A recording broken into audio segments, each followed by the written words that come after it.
Good morning everyone. आज कर रहे हैं हम लोग क्लास 12th मैथ्स एनआईओस का चैप्टर नंबर 20 मैट्रिसेस। और आज हम करेंगे इसकी एक्सरसाइज 20.1। तो पढ़ते हैं आज का फर्स्ट क्वेश्चन क्या है। क्वेश्चन कह रहा है what are the possible order of a matrix if it has 8 elements, 5 elements, 12 elements and 16 elements. Question कह रहा है कि एक मैट्रिक्स है जिसमें 8 एलिमेंट हैं, उसका ऑर्डर क्या हो सकता है। तो पहले समझ लेते हैं कि ऑर्डर होता क्या है। जैसे आपने देखा होगा जी, कोई मैट्रिक्स है, कोई भी मैट्रिक्स बनाइए 2 3 4 1 5 9, ये एक मैट्रिक्स बना दिया आपने। इसका एक ऑर्डर है। ऑर्डर का मतलब इसमें कितनी रोज हैं और कितने कॉलम हैं। तो रो है इसमें टू रोज है, और कॉलम है इसमें 3।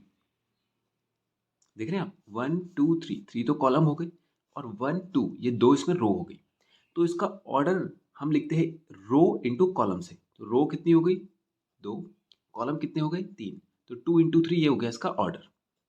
ओके, अब इसमें एलिमेंट काउंट कीजिए कितने, 1 2 3 4 5 6, 6 एलिमेंट है। इसका ऑर्डर है 2/3। क्या इन 6 एलिमेंट को मैं किसी और ऑर्डर में भी अरेंज कर सकता हूं? केवल मुझे इन एलिमेंट्स को काउंटिंग को अरेंज करना है, यानी 6 एलिमेंट है, इनको अरेंज करना है। तो हम ऐसा भी तो कर सकते हैं, 2 3 4 1 5 9, ऐसा भी कर सकते हैं। अब इसका ऑर्डर चेंज हो गया। ऑर्डर देखिए कितनी है, रो हो गए इसमें कितने 1 2 और 3, 3 रो हो गए और 2 कॉलम हो गए। तो इसका ऑर्डर क्या बना, रो इंटू कॉलम, ये इसका ऑर्डर बन गया। देख रहे हैं आप, ऑर्डर चेंज हो गया, 2/3 3/2। नंबर ऑफ एलिमेंट सेम है, यहाँ पर भी 6 थे, यहाँ पर भी 6 है, लेकिन ऑर्डर यहाँ पे 2/3 का है, यहाँ पे 3/2 का है। ऐसे ही क्या इसको और तरीके से अरेंज किया जा सकता है इन 6 एलिमेंट को? बिल्कुल किया जा सकता है। इन 6 के 6 को एक साथ ऐसे भी तो लिखा जा सकता है, 2 3 4 1 5 9। मैं केवल एलिमेंट की बात कर रहा हूँ यहाँ पे। तो आप देखिए इसमें कितना हो गया, एक ही कॉलम है, एक ही कॉलम है। रो कितनी होगी 1 2 3 4 5 6, 6 रोज हो गई। तो रो इंटू कॉलम ऐसे भी अरेंज किया जा सकता है। इसको इसको ऐसे भी अरेंज किया जा सकता है, 2 3 4 1 5 9। यहाँ पे देखिए एक रो है और 1 2 3 4 5 6 कॉलम है। तो रो इंटू कॉलम ऐसा भी किया जा सकता है। तो एलिमेंट यहाँ पर दे दिए गए हैं आपको क्वेश्चन में कि 8 एलिमेंट हैं, आप इनको कितने पॉसिबल ऑर्डर में अरेंज कर सकते हैं। तो जैसे हमने यहाँ पे भी 6 एलिमेंट को किया ना, वैसे ही 8 एलिमेंट को भी करेंगे हम। तो कैसे करेंगे, एक बार हम ऐसा भी तो कर सकते हैं, 1 2 3 4 5 6 7 8, ऐसा भी तो कर सकते हैं। वन जैसे मान लीजिए कोई एलिमेंट है 4 2 3 5 7 6 8 9, देखिए कितने एलिमेंट आ रहे हैं, 8 एलिमेंट आ रहे हैं, 1 2 3 4 5 6 7 8। एक ऑर्डर तो हो गया इसका ये वाला। इसको ऐसा भी कर सकते हैं, 4 2 3 5 7 6 8 9, ऐसे भी कर सकते हैं। और जैसे हमने ऐसे ऐसे इसको कॉलम की फॉर्म में किया, रो की फॉर्म में किया, ऐसे भी कर सकते हैं। कर सकते हैं कि नहीं? तो अब इसको हम ऐसे तो करेंगे नहीं बार बार कि 8 एलिमेंट ले। अब जैसे यहाँ पे 16 एलिमेंट है, तो 16 एलिमेंट का हम एक मैट्रिक्स बनाएंगे, फिर उसको चेंज करेंगे। करने का तरीका ये है कि आप इसको फैक्टराइज कर दीजिए। फैक्टराइज मतलब 8 को जितने भी आप फैक्टर में तोड़ सकते हो, सारे फैक्टर इसके लिख दीजिए। ठीक है, जैसे 8 के फैक्टर कौन कौन से हो गए, 8 को हम लिख सकते हैं 1 इंटू 8 लिख सकते हैं। ऐसे ही 8 को लिखा जा सकता है 8 इंटू 1, और लिखा जा सकता है 8 को 2 इंटू 4, और लिखा जा सकता है इसको 4 इंटू 2। इसके अलावा देखिए कोई और फैक्टर आपको नजर भी आ रहा हो तो इसके अलावा कोई और है? नहीं है, देखिए इतना ही, 1 इंटू 8 8 इंटू 1, 4 इंटू 2 2 इंटू 4। तो जैसे आप इसे फैक्टराइज करके तोड़ देंगे ना, ये इनके सारे ऑर्डर बन गए। तो ऑर्डर क्या है, पॉसिबल ऑर्डर, एक ऑर्डर हो गया 1 इंटू 8, पॉसिबल ऑर्डर, ये ए पार्ट हो गया।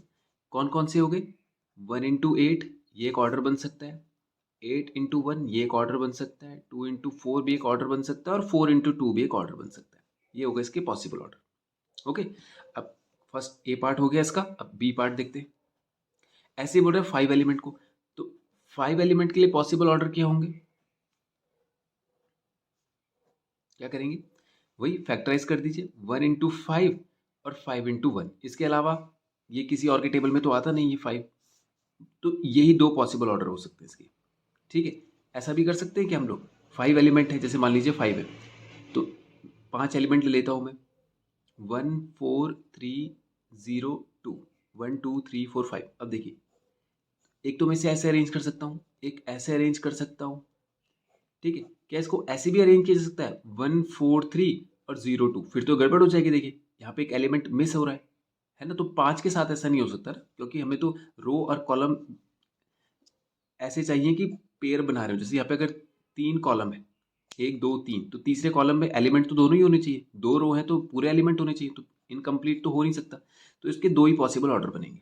ओके, तो फैक्टराइज कर दें आप सीधा सीधा, वही हमारा आंसर होगा। अब नेक्स्ट सी वाला पार्ट करते, देखिए 12 एलिमेंट में कितने,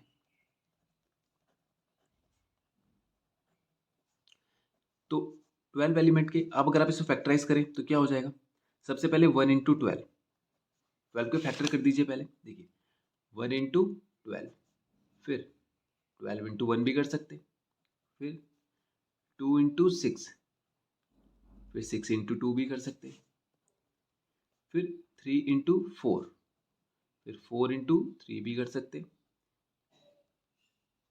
फिर इसके बाद क्या आएगा, 5 नहीं होगा, 6 आ चुका है, 7 नहीं होगा, 8 नहीं होगा, 9 10 11 और फिर सीधा 12, 12 भी आ चुका है। ये उसके पॉसिबल ऑर्डर हो जाएंगे। ठीक है, कौन कौन से हो जाएंगे, 1 × 12, फिर आ जाएगा 12 × 1, फिर 2 × 6, फिर कितना आ जाएगा 6 × 2, फिर 3 × 4, फिर 4 × 3। ये होगा इसके पॉसिबल ऑर्डर।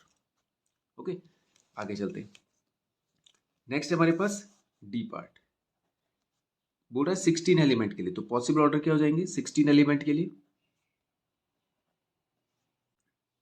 सबसे पहले 1 से चलते हैं, 1 × 16 हो गया, 16 × 1 कर दीजिए, फिर 1 आ चुका है, फिर 2 से चेक कीजिए, 2 × 8, फिर आ जाएगा 8 × 2, फिर 3 के टेबल में 16 नहीं आता, 4 के टेबल में 4 × 4, तो 4 को एक बार हम लिख चुके, तो आगे पीछे करने का कोई फर्क तो पड़ेगा नहीं, 4 × 4 ही रहेगा।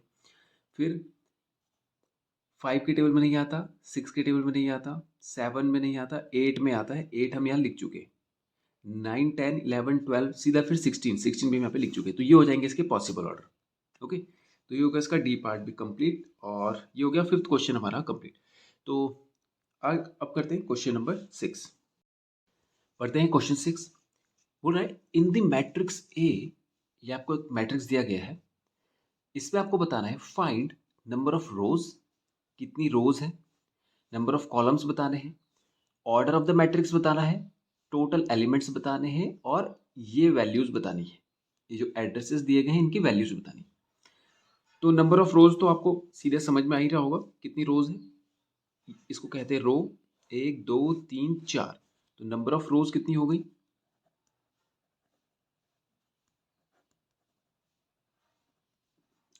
4। फिर number of columns, number of columns कितने हो गए, 1 2 3 4 5, ये 5 कितने हो गए, 5। फिर बोल रहे हैं order of the matrix, order, order क्या होगा, ऑर्डर होता है रो इंटू कॉलम, रो कितनी थी 4, कॉलम कितने थे 5, तो कितना हो जाएगा रो इंटू कॉलम, 4 × 5। फिर बोलते हैं total number of elements, total number of elements कैसे निकालते हैं, रो इंटू कॉलम को मल्टीप्लाई कर दीजिए, एलिमेंट्स आ जाएंगे, 5 4 सा 20। आप काउंट करेंगे तो 1 2 3 4 5 6 7 8 9 10 11 12 13 14 15 16 17 18 19 20। तो ऐसे काउंट नहीं करना है आपको, सीधा रो इंटू कॉलम का मल्टीप्लीकेशन कर देना है, आ जाएंगे total number of elements. Okay, फिर अब ये देखिए बच्चे, इसको इसको समझिए जरा ध्यान से, ये जो A14 है, A23 है, ये एड्रेसेस है, एड्रेसेस ए यहाँ पर एलिमेंट को शो कर रहा है, ए मतलब ये वाला एलिमेंट ये सब ए है, ठीक है, इनको ए कह रहे हैं। अब ये जो 1 4 है, ये इसका एड्रेस है कि ए तो सब हो गए, लेकिन कौन से वाले ए की बात कर रहे हैं हम, वो बोल रहा है 1 4, 1 4 का मतलब ये 1 जो है ये रो को रिप्रेजेंट करता है और 4 जो है वो कॉलम को। तो RC यानी row column row column row column row column, ये सारे रो कॉलम है। तो रो यानी पहला वाला रो और चौथे वाले कॉलम का एलिमेंट है ये। तो पहला वाला रो, ये पहला रो हो गया और चौथा कॉलम कौन सा है, इसी लाइन पे रहना है। 1 2 3 4 इसकी बात हो रही है, देखिए इसकी बात हो रही है, समझ रहे हैं आप, इसकी बात हो रही है। यानी पहला रो हो गया और चौथा कॉलम हो गया। तो चौथा कॉलम कौन सा हो गया, 1 2 3 4, ये हो गया चौथा कॉलम। और पहला रो कहाँ पर है, ये तो ये लाइन जहाँ पर एक दूसरे को मैच कर जाए, मिल जाए, उस एलिमेंट की बात हो रही है। तो ये हो गया A14, ठीक है। तो A14 हो गया हमारे पास कितना, 0। फिर A23 दूसरा रो तीसरा कॉलम, दूसरा रो तीसरा कॉलम, दूसरा रो, लाइन खींच दो, लाइन खींच दो, तीसरा कॉलम 1 2 3, ये तीसरा कॉलम कहाँ पर मिल रही है दोनों लाइनें, 7 पर। तो ये हो जाएगा 7। ओके, फिर बोल रहे हैं तीसरी रो चौथा कॉलम, तीसरी रो चौथा कॉलम 1 2 3 4, ये तीसरी रो चौथा कॉलम कितना आ गया, -3, -3। फिर क्या बोलते हैं 4 5, A45 चौथी रो पांचवा कॉलम, चौथी रो 1 2 3 4, पांचवा कॉलम 1 2 3 4 5, ये 1, ठीक। इसके बाद A33 कितना आएगा, तीसरी रो तीसरा कॉलम, तीसरी रो 1 2 3, तीसरा कॉलम 1 2 3, कितना आ गया, 3, ठीक है। ठीक है, ये ध्यान से रखना है कि पहला वाला जो एलिमेंट है, ये पहला वाला जो नंबर है ये रो को रिप्रेजेंट करता है, ठीक है, और दूसरा वाला कॉलम को रिप्रेजेंट करता है। आ गया समझ में, ठीक है। तो ये हो गया इसका क्वेश्चन 6 भी कंप्लीट। तो आज के वीडियो में इतना ही करते हैं और नेक्स्ट वीडियो में करेंगे इसके आगे के क्वेश्चन। Thank you.